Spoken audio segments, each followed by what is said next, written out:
पता चला उस खबीस का? बेगम साहबा वो शहर छोड़ के चले गए। क्या? अगर वो शहर छोड़कर चला गया है तो फिर जो उसने वीडियो भेजी है उसमें उसने एतराफ क्यों किया है? हो सकता है बेगम साहबा उसने अपने जमीर का बोझ हल्का करने के लिए वो वीडियो आपको बनाकर भेजी हो। लेकिन वो वीडियो पुलिस तक पहुंच गई है और अब तो वो तफ्तीश करेंगे। मेरे लिए क्या हुक्म है बेगम साहबा? अगर पुलिस उस तक पहुंच गई ना तो करमदाद मैं फंस जाऊंगी। समझ गया बेगम साहबा, मैं समझ गया। आप बिल्कुल फिक्र मत करें, पुलिस इस तक नहीं पहुंचेगी। मैं भी यही चाहती हूँ, उसे वहां पहुंचा दो जहां पुलिस तो क्या कोई उस तक ना पहुंच सके।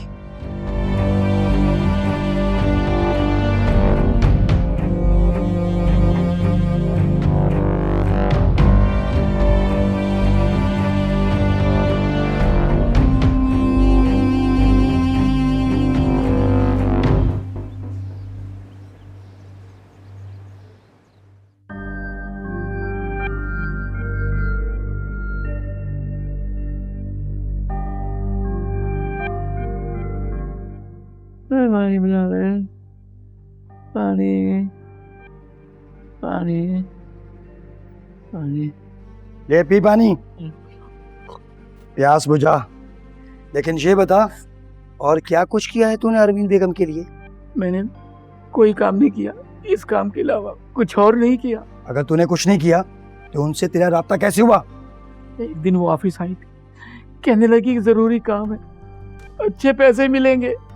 मुझे पैसों की सख्त जरूरत थी, सो मैंने हामी भर ली।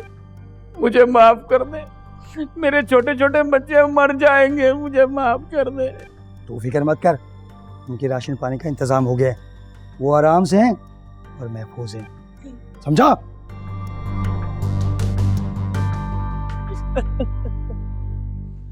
किस मुसीबत में डाल दिया, किस मुसीबत में डाल।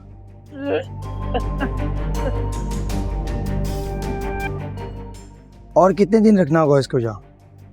तबीयत बहुत खराब हो रही है, हम इसे यहाँ ज्यादा दिन नहीं रख सकते। चलें ठीक है, जैसे आप कहें। तब तक ख्याल रखते हैं इसका।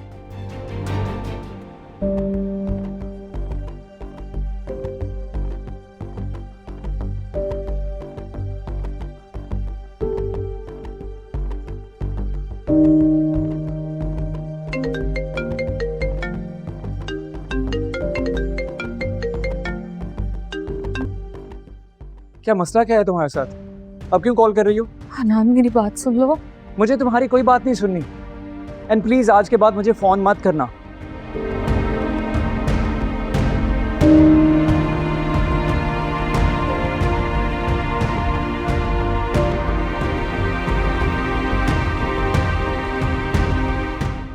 इसने मेरी कॉल काट दी,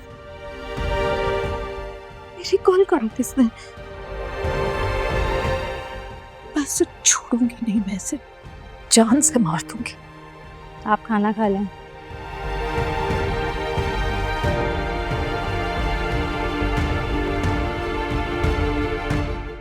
वो मुझे छोड़ तो नहीं देगा ना?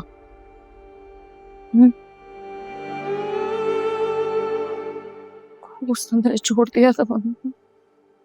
मैं क्या करूंगी?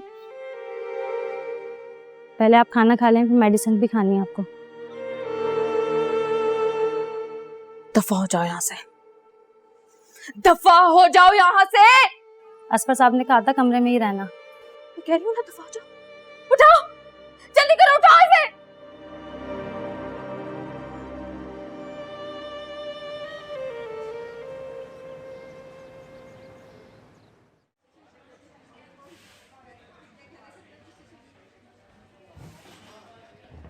भाभी भाभी भाभी, हाय। रास्ता रोकने की क्या वजह है? बहुत बड़ी वजह है। एक्चुअली क्या है ना, रहा नहीं जा रहा था मुझसे। इतनी बड़ी खबर बतानी थी किसी को, सोचा किसको बताऊं, तो लगा आपको बताना चाहिए। बोले। मैं अपना ड्रीम प्रोजेक्ट शुरू करने जा रहा हूं। बहुत जल्दी इनॉग्रेशन है। मैं चल रहा था किसी अपने कोई खबर देने के लिए, सो आपके अलावा और किसको बताऊं? बहुत बहुत मुबारक हो। थैंक यू भाभी।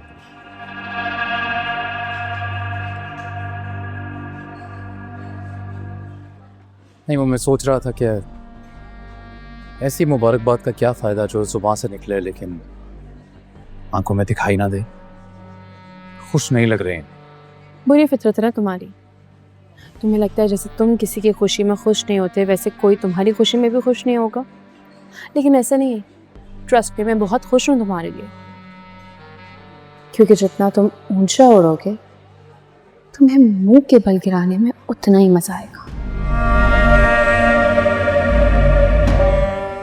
आप दिल में कुछ कह रही हैं मुझे? तुम्हें कैसे पता चला? और किसे पता चलेगा? क्या कह रही थी? लेकिन चलो मैं भी तुम्हें एक बात बता देती हूँ। तुमने इतनी बड़ी गुड न्यूज़ दी है तो मैं भी तुम्हें बताती हूँ। तुम्हें कुछ आइडिया है ये सरमाया कहाँ से मिला हमें? सोच लो, अगर मैं बता दूंगी तो तुम्हारे कदमों से ज़मीन निकल जाएगी। You ready? Ready, bring it on. Uncle ने दिया। एक प्लॉट था उनके पास, वो बेच के, और हाँ वो एक क्लिफ्टन में एक घर भी था, उसको बेचकर। और पता है अंकल कह रहे थे कि अगर ज़रूरत पड़ी तो जिस घर में हम रहते हैं हमजा के लिए वो घर भी बेच देंगे। नाइस ट्राई भाभी, लेकिन मैं अच्छी तरह जानता हूँ कि डैड के पास ना तो ऐसा कोई प्लॉट था ना ही ऐसा कोई घर था। सो ओह, आई थिंक अंकल ने तुमसे छुपाया हुआ था। वो जानते होंगे ना, वो तुम्हें कुछ भी बताएंगे तो तुम अपने लिए मुतालबा करोगे कि तुम्हें भी हिस्सा चाहिए। Feel so sorry for you. तुम खुद को कितना होशियार और समझदार समझते हो। तुम्हें लगा कि ये कंपनी तुम्हें मिल गई है तो तुम्हारे पास सब कुछ आ गया। हमजा को देखो कितना समझदार निकला। तुमसे ज्यादा तो उसके हिस्से में आ गया। घर, प्रॉपर्टी, क्लिफ्टन वाला घर, तुम्हारे पास क्या बचा? बस एक कंपनी।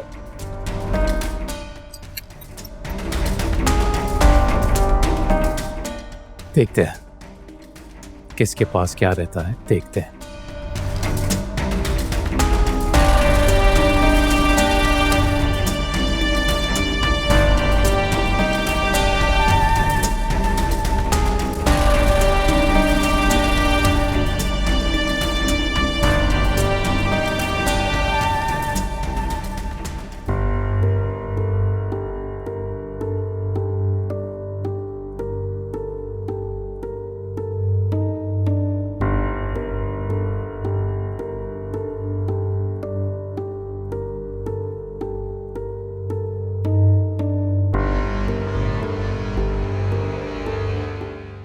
अल्लाह खैर करे, दाइम का नंबर मुसलसल बन जा रहा है।